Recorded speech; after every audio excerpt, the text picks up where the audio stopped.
Hello friends, welcome to Pro Talent and I am Nitin Parmar. My dear students, आपका स्वागत है आज के हमारे इस डेली करंट अफेयर मॉड्यूल के अंदर। In this daily current affair module we try to pick up some important events. ठीक है, उन इवेंट के साथ जो करंट अफेयर और जीके रिलेटेड क्वेश्चंस बन सकते हैं, ठीक है, उन इंपॉर्टेंट मुद्दों के ऊपर ध्यान देते हैं। And we also ensure that you get those news item which are really important from the exam point of view. Okay, जैसे आज हम बात करने वाले दो बहुत ही क्रिटिकल इश्यूज के बारे में। ठीक है, एक है आर्ट एंड कल्चर के साथ कनेक्टेड और दूसरा है आपके लीगल इश्यू के साथ कनेक्टेड। ठीक है, चलिए दोनों को समझने की कोशिश करते हैं। सबसे पहले, ठीक है, आपको इस चैनल को सब्सक्राइब करना चाहिए अगर आप पहली बार आ रहे हो तो।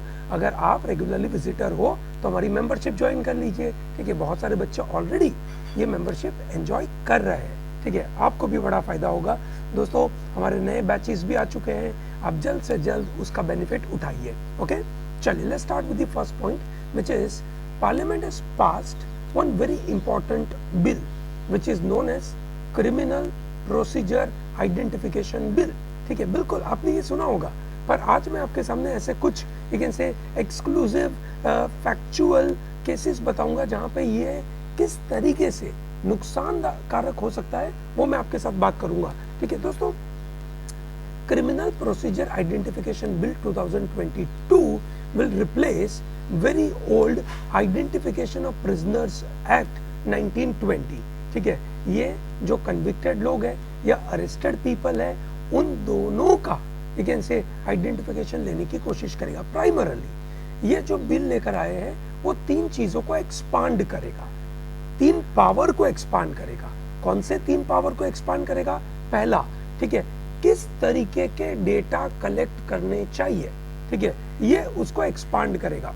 Not just signature, not just fingerprint, but fingerprint, ठीक है, आपके पैर के भी प्रिंट्स, आइरिस, ठीक है, सलाइवा, सीमेंस, बहुत सारी चीजें ये कलेक्ट कर पाएगा। That is what the power it got. Okay, number one. Number two, it expands the type of people from this kind of data will be collected. ठीक है, एक तो एक्सपांड क्या करा, type of you can say data collected. Number two, type of people from whom the data is collected, है ना। It is not just you can say the people who are convicted, from them it is collected but for a lot of other people. I'm just going to give you some examples जिसके द्वारा आपको पता चलेगा। And also it expands the authority to authorize the collection। तो पहले क्या होता था, अथॉरिटी होती थी मैजिस्ट्रेट, ठीक है, अब इस अथॉरिटी को भी उन्होंने एक्सपांड कर दिया। तीन चीजों को एक्सपांड किया, expanding the types of data collected, expanding the persons from this data are collected and expanding the authority to authorize the collection. दोस्तों, ऐसा माना जाता है that this particular bill may possibly violate article number 21 right to privacy। क्या वो violet करेगा या नहीं करेगा? You are a better judge। Let me give you 4 examples, 4 important examples to note कि ये किस किस तरीके से लागू पड़ सकता है। ठीक है, एग्जाम में भी अगर लीगल रीजनिंग में ये क्वेश्चंस आ गए, then you should be knowing it, है ना। जैसे एक मिस्टर ए है, he is you can say driving rash and negligent way, he was captured, he was fined for 1000 rupees, his sign was collected। ठीक है, किसके लिए वो पकड़े गए थे? Rash and negligent driving. Jail नहीं हुई है, 1000 रुपए का फाइन करके उनको छोड़ दिया, पर उनसे सिग्नेचर ली गई। That signature will be stored for 75 years। okay, that is number 1। number 2, let's say Mr. X is you can say arrested for an offense। ठीक है, उनसे सिग्नेचर लेने के लिए कहा गया, he is refusing कि भाई मुझे सिग्नेचर नहीं देनी है। ठीक है, ओके, एंड thereby उनसे forcibly सिग्नेचर ली जा रही है। ठीक है, he is also charged with another offense, that is preventing a public official from performing his task। पहली बार तो उसने जो ऑफेंस किया था वो तो है ही, पर अब वो सिग्नेचर देने से मना करा तो उनके ऊपर दूसरा चार्ज लगा दिया गया। ठीक है, और वो पहले चार्ज में से एक्विट हो गया, है ना, फ्री हो गए। फिर भी उनसे जो सिग्नेचर ली गई वो गवर्नमेंट के पास स्टोर करी जाएगी 75 ईयर के लिए, क्योंकि उन्होंने दूसरा ऑफेंस किया था। ठीक है ना, तो उन्होंने जो दूसरा ऑफेंस किया उसके लिए उनकी सिग्नेचर 75 ईयर तक रखी गई।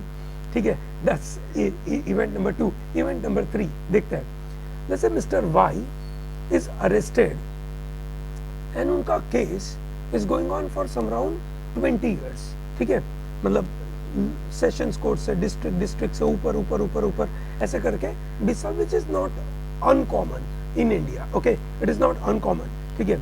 अब उनका रिकॉर्ड उस 20 साल तक तो पक्का ही रहेगा कोर्ट के पास, मतलब गवर्नमेंट के पास, ठीक है, 20 साल रहा। अब जब वो एक्विट होने वाले थे उसके कुछ दिन पहले he is charge with another offence, ठीक है, उनके ऊपर कोई और आरोप लगता है, ठीक है, तो वापस, ठीक है, वही डेटा जब तक वो सेकंड केस चल रहा है तब तक गवर्नमेंट के पास पड़ा रहेगा, ठीक है, और वापस ले से थर्ड केस, फोर्थ केस, तो ये भैया चलता रहेगा, ठीक है, चलता रहेगा। That is how it is going to take place, ठीक है।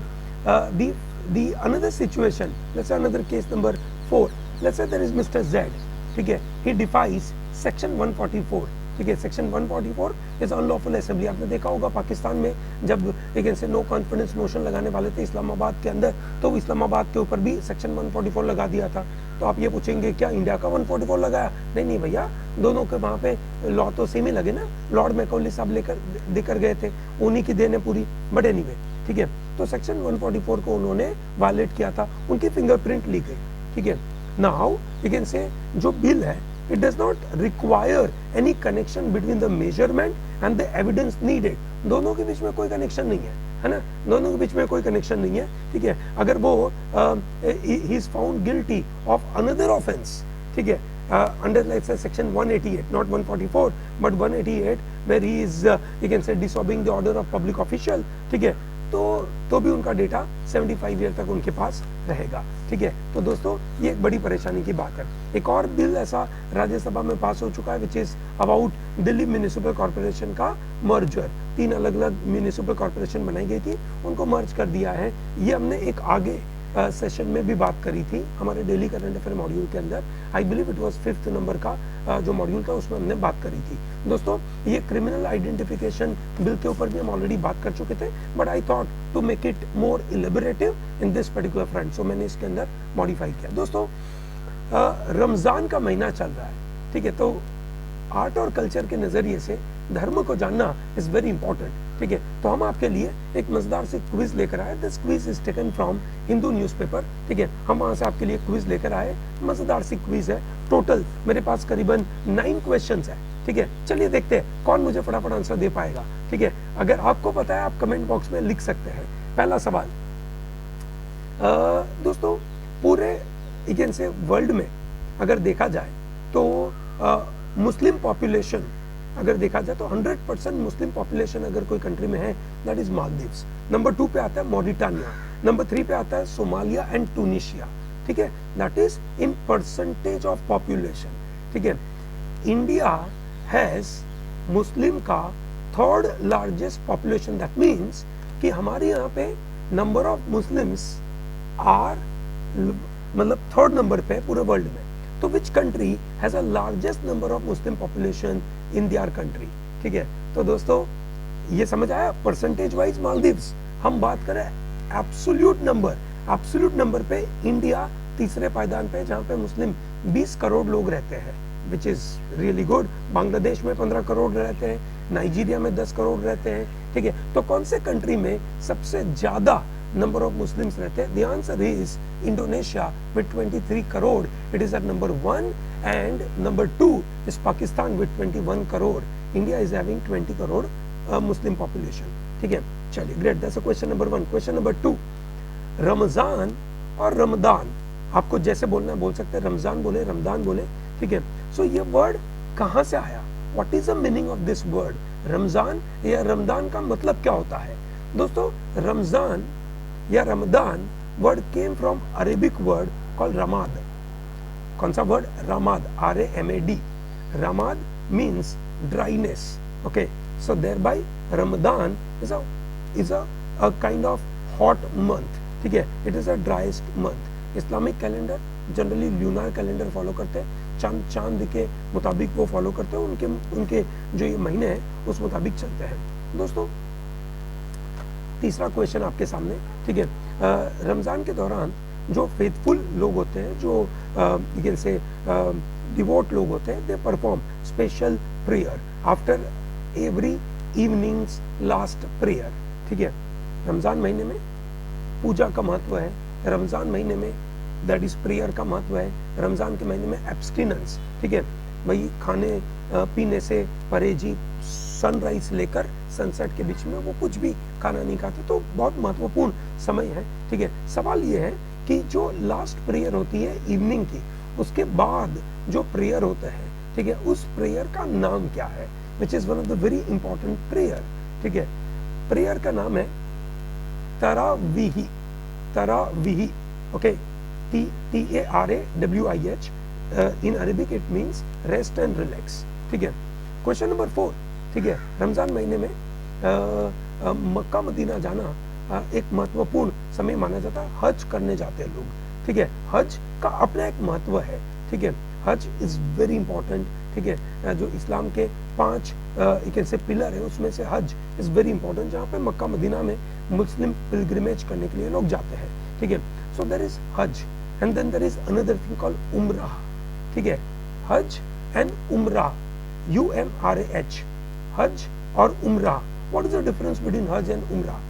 दोस्तों, हज इज पिलग्रिमेज करना, मक्का मदीना जाना, प्रॉपर रिचुअल है, कुछ नंबर ऑफ दिन होते हैं, उस दिनों के मुताबिक रिचुअल्स करे जाते हैं, ठीक है, और एक specific time of the year ही होता है, वो कभी भी करो ऐसा नहीं होता है। व्हाइल उम्रा is a similar kind of thing with a lesser ritual, but it doesn't have a restriction of the particular time period, ठीक है।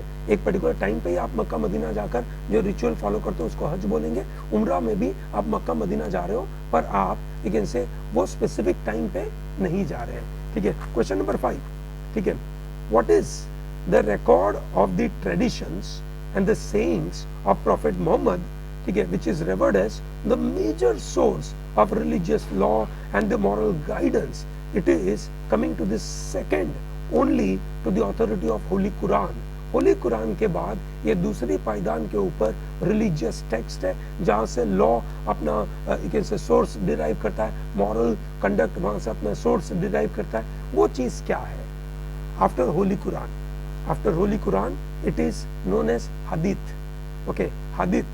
Hadith are known as you can say news, ठीक है, और they are stories, ठीक है, जहाँ से you can say prophet Muhammad को जो भी एक्सपीरियंसेस हुए वो वहाँ पे you can say स्टोर करे गए, जिसके द्वारा सोर्सेस ऑफ लॉ डिराइव होते हैं। दोस्तों, क्वेश्चन नंबर 6 आपने सुना होगा, इफ्तार पार्टी, है ना। इफ्तार क्या होता है? पूरे दिन का आपने फास्ट रखा, पूरे दिन के फास्ट के बाद आप जब you can say मील लेते हैं, पूरे दिन का फास्ट के बाद जो मील लेते हैं उसको इफ्तार बोलते हैं, ठीक है। So it is a meal after fasting. So sunrise और सनसेट के बीच में खाना नहीं खाते, तो सनसेट के बाद खाना खाएंगे, ये नो, तो सनराइज के पहले भी खाना खाते हैं। So a meal before fasting is known as what? क्या नाम है उसका? ठीक है, meal before fasting is known as suhoor. क्या बोलते हैं उसको? सुहूर, ठीक है। दोस्तों, क्वेश्चन नंबर 7 बहुत ही मजेदार है। This particular item was originated in Egypt, but it is now a tradition across all Muslim you can say countries, ठीक है। It is a lantern, ठीक है, which has spreaded across all Muslim world. It is a symbol associated with the holy month, ठीक है। रमजान के समय पे लोग अपने घर के बाहर ये लैंटर्न लगाते हैं। उस लैंटर्न का नाम क्या है? ठीक है दोस्तों, उस लैंटर्न को बोलते हैं फानूस, ठीक है। दोस्तों, फानूस, ठीक है, रमजान महीने में लोग अपने घर के बाहर लगाते हैं। आपने सुना होगा, है ना, एक मजेदार सा एक से स्टेटमेंट जो कहता है कि फानूस बन के जिसकी हिफाजत हवा करे, फानूस बन के जिसकी हिफाजत हवा करे, वो शमा क्या बुझे जिसे रोशन खुदा करे, ठीक है। तो वही फानूस की बात हो रही है। क्वेश्चन नंबर 8, ठीक है, अ नाइट ऑफ डिक्री और अ नाइट ऑफ पावर, ठीक है, नाइट ऑफ डिक्री और नाइट ऑफ पावर, ठीक है, जो रमजान के आखिरी 10 दिनों में फॉल करता है, ठीक है। It is on this night that first verses of holy Quran were revealed to prophet Muhammad. Prophet Muhammad को होली कुरान के पहले जो वर्सेस थे उनको रिवील करे गए थे, ठीक है। And it is considered to be Islamic calendar का holiest eve, okay, it is considered to be holiest eve of Islamic calendar, ठीक है। What is the name of that eve? It is also known as night of power, night of decree, ठीक है। क्या नाम है उसका? It is known as Laylat al Qadr. क्या बोलते हैं इसको? Laylat al Qadr. And the last question for the day is who are mesaharati? Mesaharati what traditional people, ठीक है। Now what do they do on this holy month of Ramzan? क्या करते हैं वो मेसाहराती? अब उनकी इतनी जरूरत पड़ी नहीं, पर पहले जरूरत पड़ती थी, ठीक है। अब टेक्नोलॉजी ने उनकी जरूरत हटा दी, पर पहले जरूरत पड़ती थी। So this mesaharati are the people who wakes up before the dawn, ठीक है, सनराइज के पहले ये उठ जाते थे, so that they can wake up other people and then they can eat, है ना, something before they are fasting. They are called mesaharati, ठीक है। So I hope this is very clear to everyone. Ramzan का महीना चल रहा है, सबको रमजान मुबारक हो दोस्तों, ठीक है। और मैं सबको विश करूंगा कि आप मेहनत करिए, आपकी एग्जाम नजदीक आ रही है और एग्जाम में art and culture plays a very important role, तो आपको इस तरीके से पता होना चाहिए। लीगल एस्पेक्ट जो हमने देखा, पार्लियामेंट का क्रिमिनल प्रोसीजर आइडेंटिफिकेशन बिल 2022। दोस्तों अगर आपको ऐसे वीडियो पसंद आते हैं, इसको लाइक करिए, कमेंट भी करिए, आपको किस तरीके के और मुद्दे इसमें इंक्लूड करने चाहिए वो भी आप हमें सजेशन दे सकते हैं। आपके सजेशन सर आंखों पर, ठीक है, बिल्कुल बताइएगा, है ना, that will be very useful to us. Okay, thank you, have a nice day.